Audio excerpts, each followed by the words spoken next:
Assalamualaikum warahmatullahi wabarakatuh, teman-teman mahasiswa Universitas Indonesia. Perkenalkan saya Rita Mustika, dosen Fakultas Kedokteran Universitas Indonesia. Senang sekali saya mendapat kesempatan untuk menyampaikan materi tentang praktek well-being untuk mengelola kesehatan diri dan lingkungan. Dalam kuliah ini, saya berharap setelah teman-teman menyimak kuliah ini, teman-teman mahasiswa akan mampu menjelaskan pentingnya well-being, kemudian mengidentifikasi kondisi well-being diri sendiri, pribadi, kemudian bisa menyusun rencana well-being untuk diri sendiri maupun untuk teman yang lain ya, atau lingkungan sekitarnya. Tapi pertama-tama izinkan saya mengucapkan selamat kepada teman-teman sudah berhasil melewati satu semester ya, kemudian selamat datang di semester kedua. Mudah-mudahan semester ke depan ini bisa berlangsung dengan sukses ya buat teman-teman semua. Nah, saya juga ingin mengingatkan teman-teman, mungkin ada baiknya teman-teman juga bertanya, bagaimana kabarmu setelah melewati satu semester di Universitas Indonesia menjadi mahasiswa gitu ya. Kadang-kadang kita tidak menyadari, tapi perlu kadang-kadang kita berhenti sesaat kemudian bertanya, gimana ya kabarnya saya gitu ya. Apakah saya happy gitu ya, apakah saya sedih atau apakah ada hal-hal yang bisa saya tingkatkan untuk membuat proses belajar saya menjadi lebih menyenangkan dan berhasil tentu saja.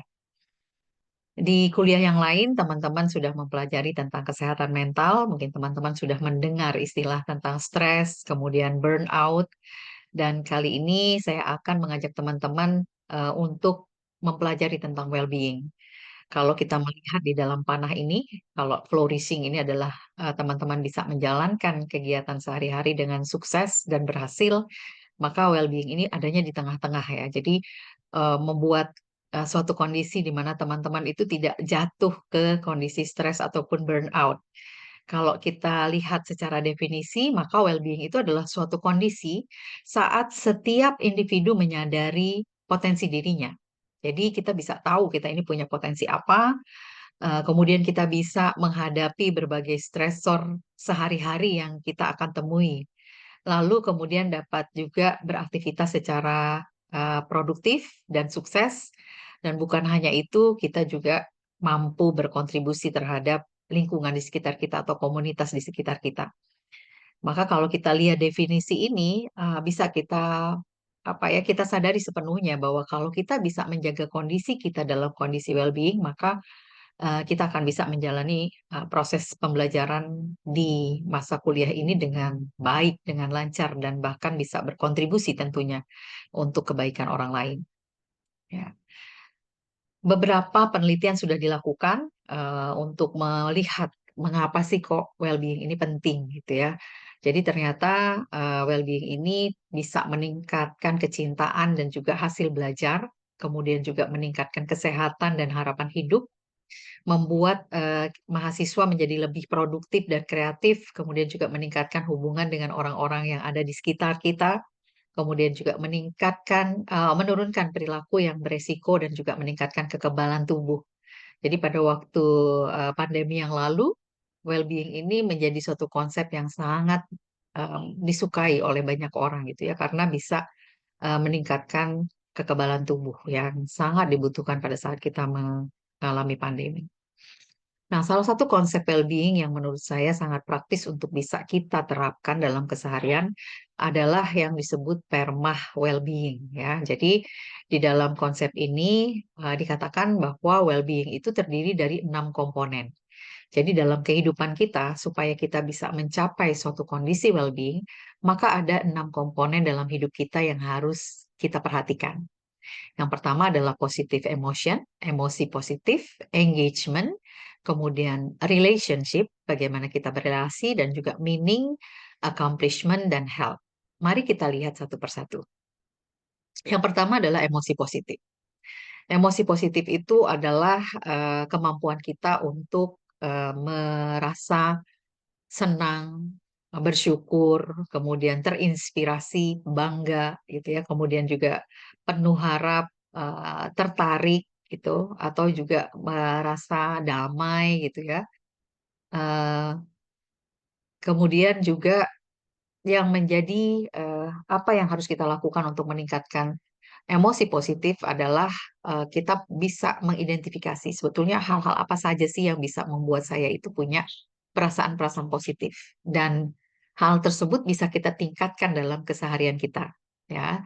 Ternyata halnya nggak susah gitu ya, simpel-simpel aja. Misalnya kita memang menikmati pada saat kita minum, yang suka minum kopi atau makan coklat gitu ya, minumnya itu kemudian dinikmati gitu, oh baunya, kemudian rasakan manisnya, kemudian kalau kita makan coklat misalnya rasanya itu betul-betul di savoring namanya ya, kita kita nikmati. Itu bisa menimbulkan emosi positif. Atau misalnya kalau teman-teman suka hewan peliharaan gitu ya, yang suka kucing gitu ya, beneran diajak main setiap paginya misalnya, atau dirawat gitu, atau yang suka burung atau tanaman gitu ya. Nah, itu bisa menimbulkan emosi positif. Yang kedua adalah engagement. Engagement ini adalah keterlarutan kita kepada apa yang kita lakukan. Jadi mungkin kita bisa mengingat-ingat kapan sih kita merasa sangat sangat apa ya, kita sampai lupa waktu, suka banget dengan apa yang kita lakukan. Lalu apa sih aktivitas yang membuat kita merasakan engagement ini? Biasanya kalau kita melakukan hal-hal yang menjadi hobi kita misalnya gitu ya. Lalu kalau kita merasa bahwa engagement kita kurang bagus, maka kita bisa meningkatkan atau mencari hobi-hobi baru sehingga ketika kita mengerjakannya itu kita merasa bisa larut atau engage ya, meningkatkan engagement kita. Kemudian relasi atau hubungan. Ya, relasi ini bukan saja kalau misalnya zaman sekarang berapa banyak Instagram like yang kita punya gitu ya, tetapi betul-betul relasi atau hubungan yang kita lakukan dengan orang-orang yang penting bagi hidup kita. Misalnya kita perlu menyadari ke orang-orang penting itu seperti apa sih. Pertama, Anda perlu mengidentifikasi dulu buat diri Anda itu yang orang penting itu siapa. Ya, misalnya teman SMA yang deket banget gitu, atau eh, orang tua ya, ayah dan ibu Anda, atau adik atau kakak gitu ya. Lalu mungkin Anda perlu memikirkan bahwa sebetulnya saya itu sudah meluangkan waktu berapa banyak sih dengan orang-orang yang penting ini tadi gitu. Kalau misalnya rasanya saya tuh nggak pernah ngobrol ya sama ibu saya gitu misalnya. Nah, mungkin Anda bisa membuat ini menjadi suatu apa ya, aktivitas yang Anda rencanakan untuk meningkatkan relasi gitu, hubungan. Mungkin Anda terus merasa bahwa hubungannya nggak terlalu baik gitu karena saya memang nggak pernah ngobrol misalnya.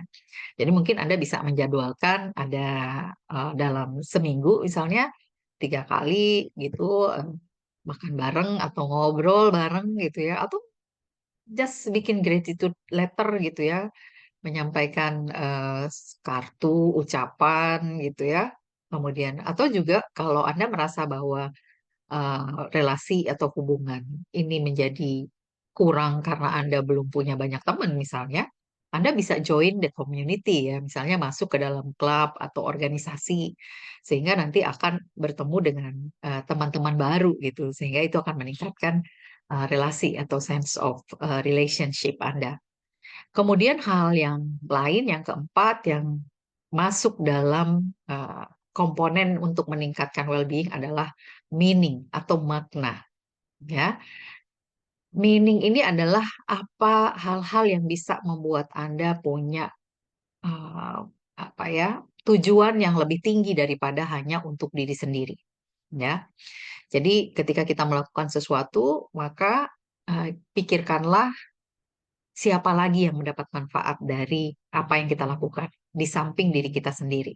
Ya, kalau misalnya apa yang kita lakukan itu punya manfaat bagi orang lain yang lebih luas, bahkan lebih tinggi, maka makna atau meaning-nya akan makin meningkat. Ya, kemudian sense of accomplishment, keberhasilan. Seberapa bisa, seberapa mampu kita merasakan keberhasilan. Ya, coba pikir dari sekarang, apa sih sebetulnya yang bisa membuat kita merasa sukses, merasa berhasil, ya. Kalau misalnya di masa lalu, saya itu merasa berhasil kalau sudah bisa menyelesaikan tugas-tugas tepat waktu misalnya. Nah, semakin Anda mengumpulkan tugas tepat waktu, maka Anda merasa sense of accomplishment-nya makin tinggi dan itu bisa meningkatkan well-being gitu ya.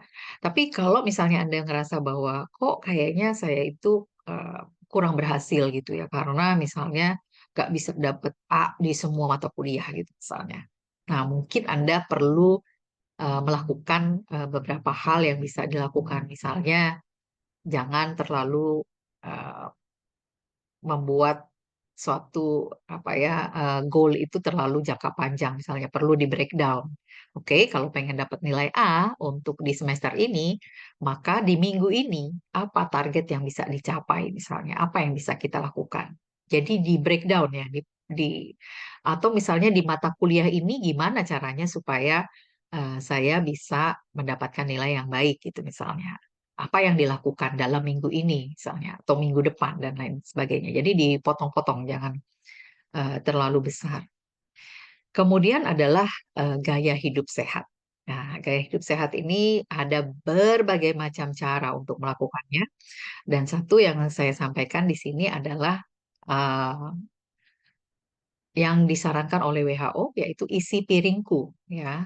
Kita bisa lihat pada saat kita makan untuk makan yang sehat itu maka kita lihat adalah bagaimana kita mengatur porsi masing-masing jenis makanan yang kita makan. Jadi makanan pokoknya dan makanan sayuran harusnya lebih banyak daripada lauk pauk dan buah-buahan. Dan yang lebih penting lagi adalah kita perlu mengurangi garam, gula, dan juga minyak ya. Kemudian cuci tangan yang bersih setiap saat kita mau makan gitu ya. Kemudian juga setiap kita pulang dari bepergian, lalu berolahraga, beraktivitas fisik ya paling WHO menyarankan 30 menit dalam sehari. Kemudian minum yang cukup ya. Disampaikan bahwa ada 8 gelas dalam sehari. Jadi hal-hal ini perlu kita lakukan untuk menjaga gaya hidup sehat kita.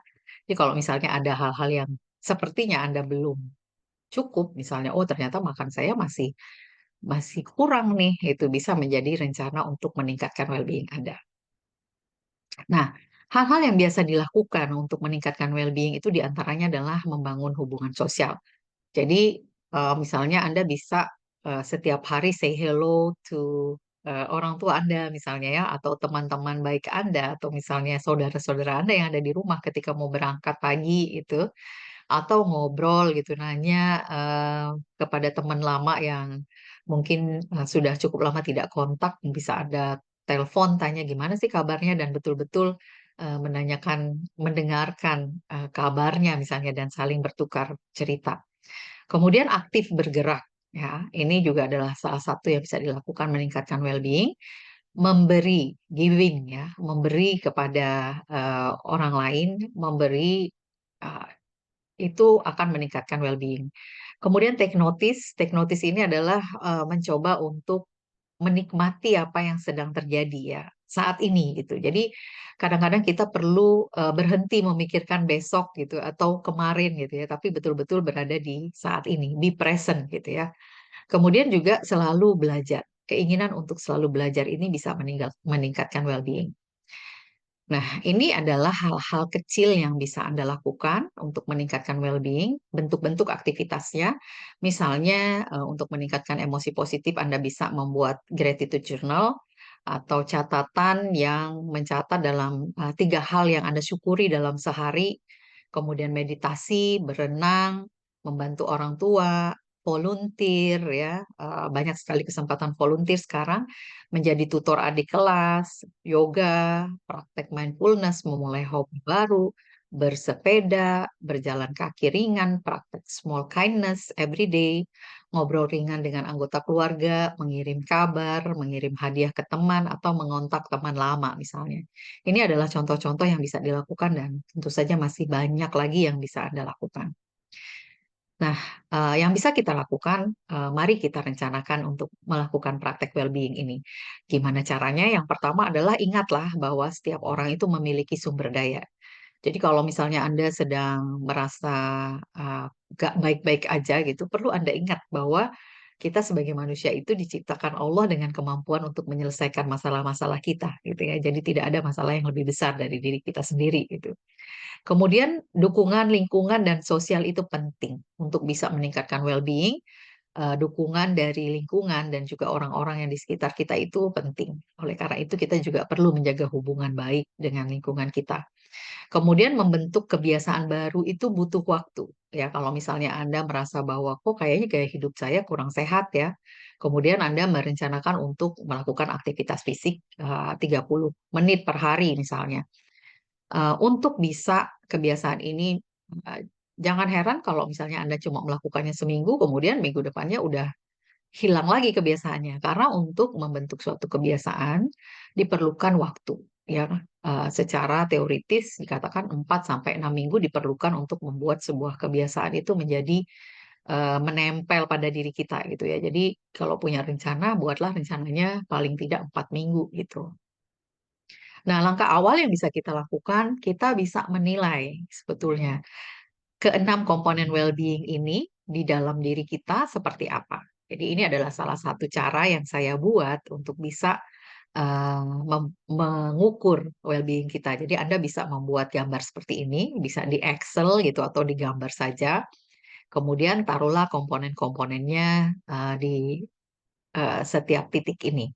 Kemudian Anda akan hitung gitu ya. Jadi kalau misalnya mulai dari emosi positif, seberapa mampu saya uh, melakukan atau mengembangkan emosi positif. Jadi kalau misalnya ada masalah itu, bisa nggak sih saya membuatnya melihat sisi positif dari masalah itu? Seberapa mampu?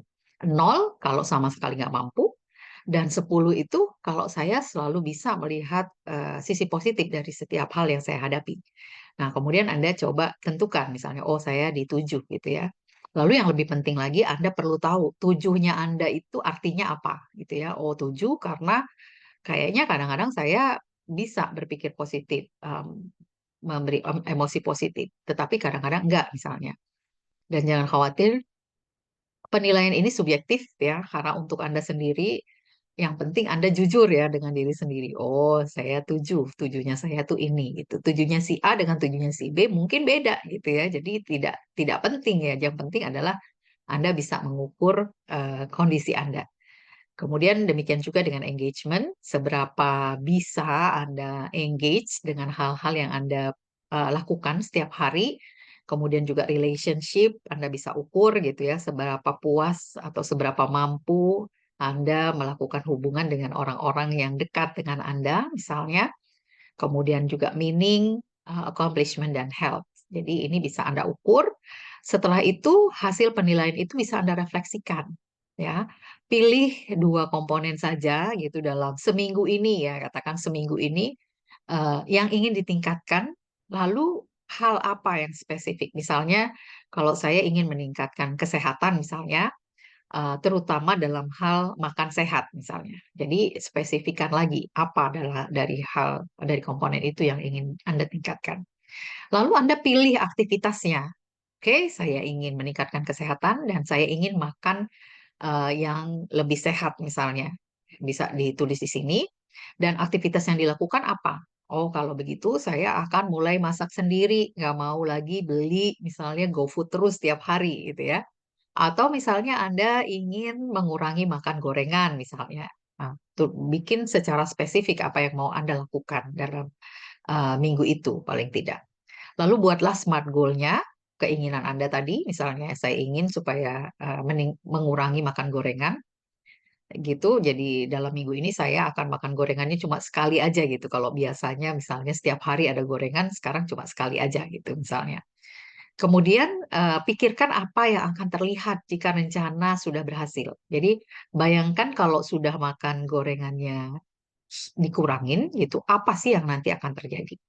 Mungkin nanti badannya jadi lebih langsing gitu ya, atau jadi lebih bugar gitu. Kemudian pikirkan juga ada nggak sih halangan gitu yang bisa membuat rencana Anda dalam minggu ini tuh nggak berhasil. Nah, kira-kira bagaimana mengatasinya? Oh, halangannya kalau teman saya datang bawain makanan, gorengan gitu ya. Nah, apa yang akan Anda lakukan? Kalau gitu mungkin dari sekarang saya akan beritahu teman saya bahwa saya sedang nggak makan gorengan gitu misalnya ya. Jadi Anda sudah harus mengantisipasi halangan yang bisa menghambat rencana Anda dari sekarang. Lalu dijadwalkan. Oke, minggu ini saya akan mengurangi makan gorengan. Mungkin minggu kedua saya akan menambahkan lagi kebiasaan hidup sehat yang mau saya lakukan ya.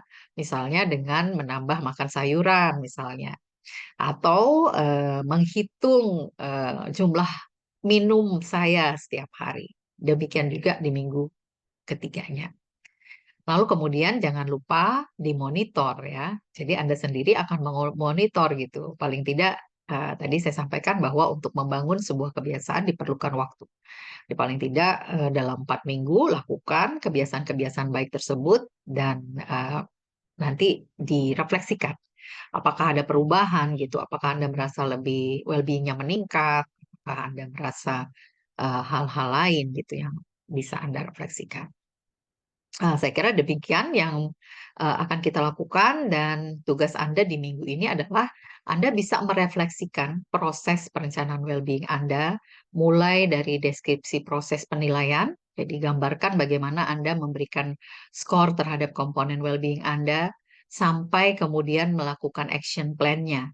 Ya, jadi mulai dari menilainya, kemudian memilih komponen yang mau ditingkatkan, kemudian memilih aktivitas yang ingin ditingkatkan, kemudian juga bagaimana Anda mengkonfirmasi kekuatan Anda, kemudian juga lalu apa yang akan Anda lakukan untuk memonitornya gitu dan merefleksikannya.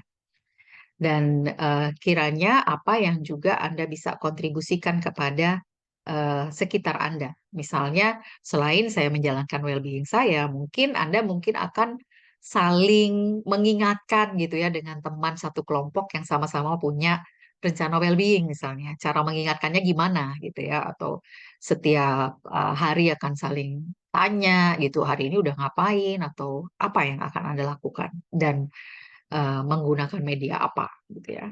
Lalu tuliskan ini sebagai tugas pekan ini dalam 500 kata ya. Jadi mudah-mudahan dengan ini Anda bisa kemudian membuat eh, praktek well-being ini bisa meningkatkan kemampuan Anda untuk menjalankan pembelajaran dengan sukses dan bisa memberi kontribusi. Demikian, saya kira terima kasih banyak atas perhatian Anda semua. Semoga teman-teman bisa mengelola kesehatan melalui well-being practice ini, baik dari diri sendiri maupun untuk lingkungan Anda. Enjoy the process. Sampai ketemu lagi di kuliah yang lain. Terima kasih. Assalamualaikum warahmatullahi wabarakatuh.